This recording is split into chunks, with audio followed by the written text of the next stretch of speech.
I'm Caitlin Collins, and I have Mr. Kennedy for AP Calc. My name is Bailey Teen. I am in Mr. Watts' AP Physics 1 class. I like how we're always learning something new in the class. I can always count on the fact that it's material that I've never learned before, and it may be challenging, but I'll eventually master it.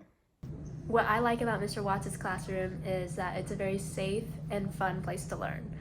My favorite part about flipped learning is that I'm able to grasp the material the first time that I learn it or see the video, whereas in person I usually don't understand the material to the same level.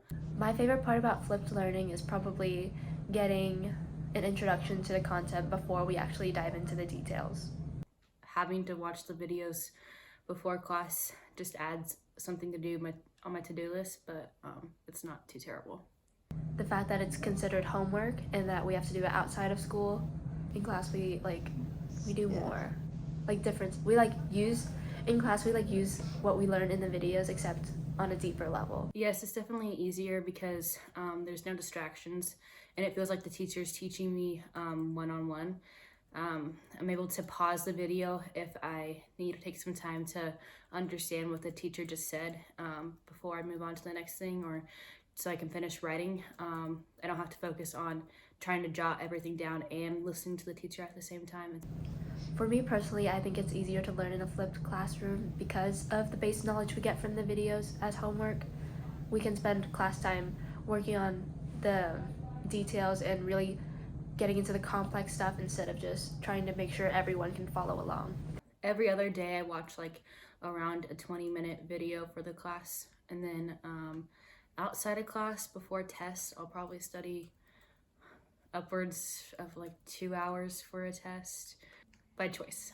In AP Physics, we probably spend about 20 minutes every day after school, but sometimes it's shorter and sometimes it's longer. Something really cool is that you can tell because the video will have the timestamp before you even play it, so you can time out when you're gonna do it. And yeah, I think it's really easy to manage time in a flipped classroom. Yes, it's definitely easier. I'd say I typically tend to do my math homework first because to me it takes the least amount of effort. I can just sit there and take notes. Doesn't require a lot of brain power for me. And I know that it takes me usually less than 40 minutes to complete my math homework that I have every other night. So yeah. I think time management in a flipped classroom is easier than in a non-flipped classroom because everything's already laid out and on schedule, whereas in regular classrooms you're not sure how long you'll be studying for.